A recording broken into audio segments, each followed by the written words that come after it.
Hello everyone, Shri IAS academy में आपका स्वागत है। जैसा कि आप जानते हैं कि श्री आईएएस एकेडमी ने आंसर राइटिंग सीरीज की शुरुआत की थी, जिसके अंतर्गत ऑलरेडी हमारे 259 पार्ट आ चुके हैं। ये हमारा पार्ट 260 है। अपने इस पार्ट में हम देखेंगे कि आपके द्वारा हमारे टेलीग्राम चैनल पर किस प्रकार का प्रश्न लिखकर भेजा गया, उसे आपने किस तरीके से लिखा और वास्तव में आपको उसे कैसे लिखने की आवश्यकता है। तो चलिए शुरू करते हैं। जैसा कि आप देख रहे हैं, ये प्रश्न आपके द्वारा हमारे टेलीग्राम चैनल पर लिखकर भेजा गया है। तो सबसे पहले हम आपके इस प्रश्न को पढ़ेंगे, फिर आपके उत्तर को पढ़ेंगे और देखेंगे कि वास्तव में इसे आपने कैसे लिखा है और इसमें किन किन बिंदुओं को ऐड करने की आवश्यकता है। आपका प्रश्न है, विदेशी लेखकों के विवरणों का उपयोग करते समय इतिहासकार के लिए किंवदंतियों एवं प्रत्यक्ष अवलोकन पर आधारित तथ्यों में भेद करना अति आवश्यक है। सोदाहरण स्पष्ट कीजिए। विदेशी लेखकों के विवरणों का उपयोग करते समय उनके वर्णन और प्रत्यक्ष अवलोकन में भेद करना आवश्यक है, क्योंकि सही इतिहास का पता चले। अतिशयोक्ति ऐसे नहीं लिखा रहता है, अतिशयोक्ति से बचा जा सके। युक्ति यहाँ पे तो हो गया, ठीक है। अब कुछ लोगों को तो नाम याद आ रहा होगा युक्ति का। अगर इनके बीच भेद नहीं किया गया तो उस समय की सही जानकारी मिलना असंभव है, क्योंकि अनेक लेखकों ने राजाओं, शासकों, किंवदंतियों को प्रसन्न खुश करके उपहार लेने के उनकी झूठी तारीफ करते थे, या फिर द्वेष की भावना से वे अच्छे होने के बावजूद भी उनका वर्णन क्रूर, भ्रष्टाचारी या लोभी के रूप में किया जाता था।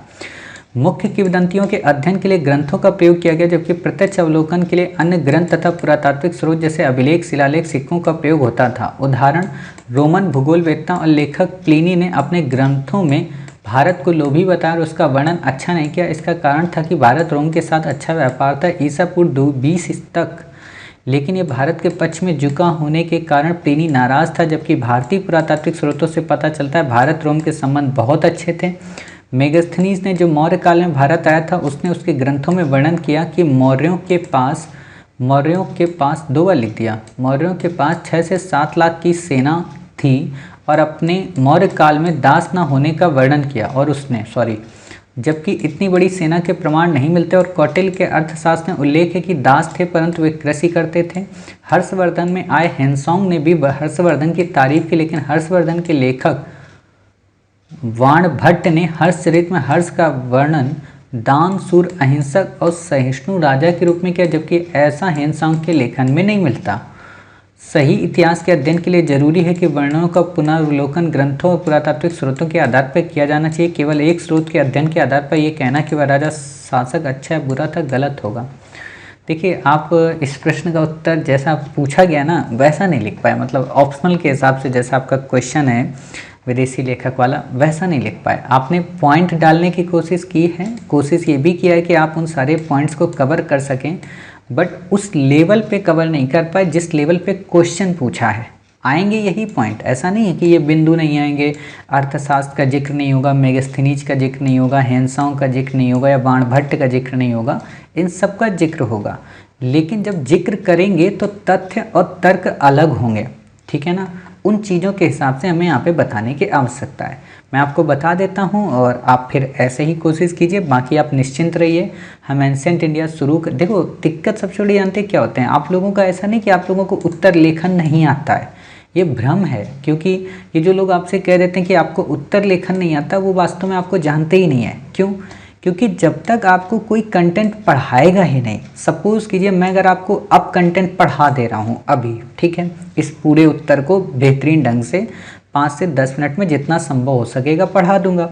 उसके बाद अगर मैं आपसे कहूँ कि 10 मिनट में मैंने जो पढ़ाया उसे शॉर्ट में लिख दीजिए, तब तो आप लिख देंगे ना। सिंपल सी बात है, आपको कोई इस टॉपिक को पढ़ाता नहीं है उतने अच्छे से, इसलिए आप उत्तर नहीं लिख पाते। अगर कोई एक बार आपको ये पढ़ा दे तो आप उत्तर लिखना सीख जाएंगे, ठीक है ना। तो जब हम आपको एंशिएंट इंडिया पढ़ाएंगे, हालांकि वहाँ पे मैंने पढ़ा दिया है, मे बी पहला या सेकंड पार्ट है, वहाँ पे ऑप्शनल जो हमने शुरू की थी स्रोतों के रूप में, वहाँ मैंने पढ़ा दिया है। आप चाहें तो वहाँ जाकर देख सकते हैं विदेशी लेखकों के वृत्तांतों को लेकर, उनमें कौन कौन सी कमियां हैं उनको हमने पढ़ा दिया है, आप देखिएगा जाके वहाँ पे। तो वहाँ जब हम पढ़ाएंगे तो वहाँ आपको समझ में आ जाएगा कि वास्तव में क्वेश्चन हमसे पूछ क्या रहा है और हमें लिखना क्या चाहिए, ठीक है।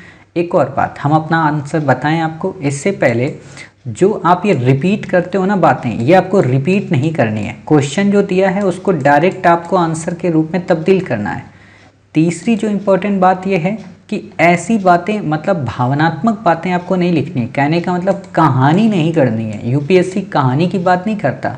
यूपीएससी में इतिहास का फार्मूला होता है कि आप तथ्य परक बातें कहें, तर्क परक बातें कहें, और तथ्य और तर्क पर आधारित जो बातें हों वो निष्कर्ष में सही से आएँ। क्लियर? ये होता है फार्मूला लिखने का। तो हम अब आपको बता देते हैं कि वास्तव में इसे आपको लिखना कैसे चाहिए था। बाकी इसका डिटेल वर्जन काफ़ी डेप्थ में वो हम आपको जब एंशिएंट इंडिया पढ़ाएंगे तब वहाँ बताएंगे, क्योंकि यहाँ अल्प ज्ञान देने से कोई फ़ायदा नहीं, फिर वही दिक्कत आ जाएगी। ठीक है ना? तो क्वेश्चन क्या है आपसे, सिंपल सा क्वेश्चन आपसे पूछा है कि विदेशी लेखकों के विवरणों का उपयोग करें। तो पहले दिमाग में तो आना चाहिए विदेशी लेखक कौन कौन से। रोमन के लेखक थे, ठीक है, सिकंदर के समय आए लेखक थे, अरबी लेखक थे, ठीक है, और बताइए कौन से लेखक थे, चाइनीज़ लेखक थे, ठीक है। ये लेखक थे इतने टाइप के कम से कम, जैसे हेनसोंग हो गया, इत्सिंग हो गया, ठीक है, फायान हो गया। अरबी में आपका अब्दुल रज्जाक हो गया, ठीक है, आप इन लोगों को मेंशन कर सकते हैं, इब्न बतूता को कर सकते हैं। यहाँ पे आप देखिएगा कौन मिलेगा आपको, नियार्कस मिलेगा, ठीक है, आपको स्ट्रेबो मिलेगा, प्लीनी मिलेगा, ठीक है, प्लीनी यहाँ पे रोम में आ जाएगा, पेरिप्लस ऑफ द एरेथियन सी मिल जाएगा आपको, यहाँ पे आपको जस्टिन मिलेगा। तो ये सब लोगों को, मेगास्थनीज मिलेगा सिकंदर के टाइम पीरियड पे, तो आप इन सब का मेंशन कर सकते हैं। क्लियर?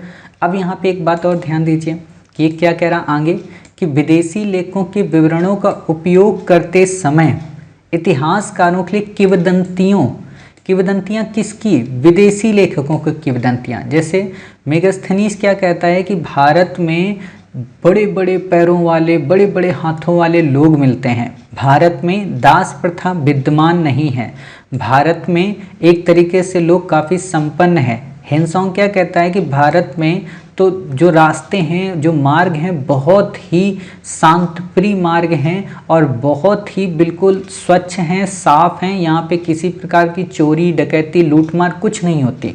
और जबकि खुद वो 2 बार लूटमार से लूटा गया है डाकुओं के द्वारा। कहने का मतलब इसी को किंवदंती बोलते हैं। कहने का मतलब सिंपल सी बात है कि राजा की प्रशंसा में अपने दुखों को, अपने गमों को भुला देना ही किंवदंती होती है। ठीक, अब आप बताइए, मेगास्थनीज ने जो देखा कि भारत में लंबे लंबे पैर वाले लोग थे, तो वास्तव में उसने सर्कस को किसी को देख लिया होगा। जैसे आजकल के हम लोग नहीं देख लेते हैं सर्कस में, अरे बचपन में आपने देखा होगा इतना बड़ा आदमी कैसे हो सकता है।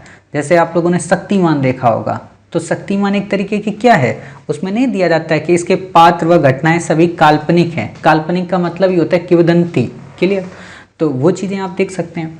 फिर यहाँ पे क्या दिया है, प्रत्यक्ष अवलोकन पर आधारित तथ्यों में भेद करना अति आवश्यक है। जैसे कई बार क्या हुआ है कि कई सारे हिस्टोरियन, उन्होंने क्या किया कि वो भारत आए नहीं, भारत को देखा नहीं, भारत की परंपरा को समझे नहीं और भारत का पूरा वर्णन कर दिया।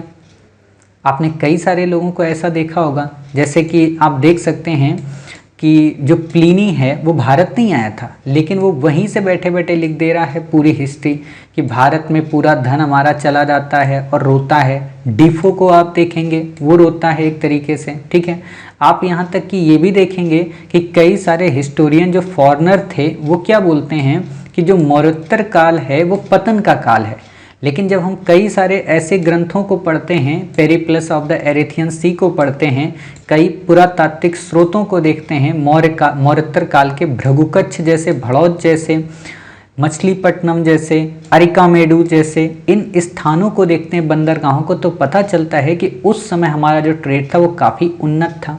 ठीक है, आप ये भी देखेंगे कि कई बार हेनसोंग ने क्या वर्णन किया है, हेनसोंग ने वर्णन किया है कि जो हर्ष है वो बौद्ध मतावलंबी है, मतलब बौद्ध धर्म का पोषक है। ठीक है, जबकि आपको पता होना चाहिए कि बाणभट्ट क्या कहता है कि जो हर्ष है वो वास्तव में क्या है, एक सहिष्णु शासक है, धर्मनिरपेक्ष शासक है। ठीक है, यानी कि सिंपल सी बात यह है कि अवलोकन किया जा रहा है प्रत्यक्ष, लेकिन वो उतना तथ्य परक नहीं है। कई बार आपने देखा होगा बाणभट्ट ने काफ़ी ज़्यादा बढ़ा चढ़ा कर बातें कह दी, और वहीं पे क्या हुआ, हर्ष ने भी हेनसोंग ने भी बढ़ा चढ़ा कर बातें कह दी। तो ये समझ पाना मुश्किल हो पाता है कि वास्तव में हर्ष जो है वो सही क्या है। जैसे आपने देखा होगा कि हर्ष को बताया जाता है कि वो सप्त सिंधु के क्षेत्र को जीत चुका था, जबकि उसका क्षेत्र तो काफ़ी सीमित था, कन्नौज के पास तक का, है ना। ये बातें आती हैं, तो इनको आपको यहाँ पे काउंटर करना है पूरी तरीके से, किंवदंतियों को एक तरफ करना है और प्रत्यक्ष अवलोकन को एक तरफ करना है। जैसे तमिल ग्रंथों में क्या मिलता है कि जो बिंबसार था उसके जो वो घोड़े थे, जो रथ थे उसके, वो क्या थे कि दक्षिण भारत को पूरी तरह से रौंद रहे थे, यानी कि धूल धूसरित हो गया था पूरा दक्षिण भारत का आभा मंडल। लेकिन क्या ये सत्यता है? आप देखते होंगे कि दक्षिण भारत के कुछ क्षेत्रों तक, चोल चेर पांड्य तक मौर्य साम्राज्य का शासन नहीं पहुंच पाया था, ठीक है ना। तो आप इन चीज़ों को यहाँ पे कर सकते हैं कि हाँ बिंदुसार ने मतलब ये सारी चीज़ें ऐसी की थी। तो यही आपको यहाँ पे बताना होता है विदेशी लेखकों के वर्णन के हिसाब से। आप देखेंगे कि वास्तव में मेगास्थनीज के हमारे पास ओरिजिनल इंडिका है ही नहीं। जिन लोगों ने वर्णन किया है उन्होंने अपने अपने हिसाब से वर्णन किया है। कुछ ने कहा कि जो चंद्रगुप्त मौर्य था उसने चाणक्य को अपने दरबार से भगा दिया। कुछ ने कहा घनानंद की लेकर कहानी को लेकर कि सिकंदर ऐसे पराजित हो गया, ठीक है, जबकि सिकंदर की कहानियाँ कुछ और ही हैं। तो ये सारे वर्णन वास्तव में एक दूसरे में मतभेद उत्पन्न करते हैं और फिर यहाँ पे बताना पड़ता है आपको लास्ट में जाते जाते, जो कि आपने निष्कर्ष दिया है कि अतः केवल विदेशी स्रोतों पर निर्भर रहकर इतिहास लेखन करना संभव नहीं है। हमें उस समय के तत्कालीन साहित्यिक स्रोतों और पुरातात्विक स्रोतों पर भी ध्यान रखकर इतिहास को गढ़ने की आवश्यकता है, तभी इतिहास तथ्यपरक, तर्कपरक और निष्कर्ष परक निकल सकता है। ऐसे आपको इसका उत्तर लिख देना है, ठीक है। बाकी आपको यहाँ पे ये कहानी ऐसी नहीं, ये तो सबको पता है कि भाई कोई अगर राजा के संरक्षण में है तो झूठी तारीफ करेगा ही, लेकिन ये आपको नॉर्मल नहीं बताना, ये तो हल्के बच्चे बताते हैं। हल्के बच्चों का मतलब जिन्होंने इतिहास कभी पढ़ा ही नहीं। इतिहास जब आप ऑप्शनल पढ़ते हैं तो आपसे कहानियों की काफ़ी कम बातें की जाती हैं। वो कहते हैं कि आप तथ्यपरक हों, तथ्यों को डालें। आप ये बताएं ना कि मेगास्थनीज ने क्या कहा, आप ये बताएं कि मेगास्थनीज ने जैसे कहा कि भारत में दास प्रथा नहीं है, भारत के लोग संपन्न हैं, या भारत में राजा ऐसा होता है, राजा का महल ऐसा था, बिल्कुल जैसे आसपास के इटली का भी महल नहीं था। ये चीज़ें तो वो आप देखेंगे कि क्या वास्तव में ऐसा था, क्या वास्तव में अर्थशास्त्र में ऐसा वर्णन मिलता है, तो हम देखते नहीं मिलता है। तो ये चीज़ें आपको यहाँ पे बता देनी है, क्लियर। तो ऐसे आपका उत्तर हो जाएगा। बाकी हमने डिटेल ऑलरेडी अपने एंसेंट इंडिया के ऑप्शनल क्लास में पढ़ा रखा है, तो आप वहाँ पर जाके उन प्लेलिस्ट में यूट्यूब पे देख सकते हैं जाके एंसेंट इंडिया ऑप्शनल में, ठीक है। मिलते हैं फिर आप ही के द्वारा भेजे गए एक नए प्रश्न के उत्तर के साथ। तब तक अपना ख्याल रखिए और स्वस्थ रहिए।